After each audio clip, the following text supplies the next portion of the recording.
Repair Clinic encourages you to perform any maintenance safely. In this video, we will show one or more of these icons to alert you when to use caution. To keep your washing machine running safely and efficiently, there are a few simple maintenance procedures you can perform. First, inspect the water hoses to ensure that they are undamaged. Regardless of their condition, these hoses should be replaced every 5 years. You can also install stainless steel hoses for added durability. Be sure to turn off the hot and cold water valves before removing or installing the hoses. Another important procedure is to level the washer's legs.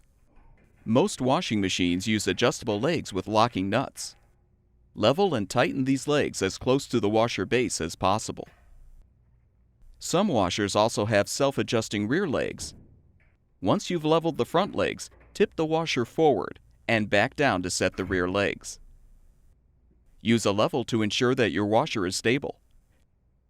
Consider using self-cleaning washer tablets during an empty wash cycle to keep the tub free of lint, residue, and mold. If you have a front-load washer, you need to wipe down the door boot and leave the door open slightly after every load to prevent mold buildup. Follow these simple guidelines, and your washing machine should be running great for years to come.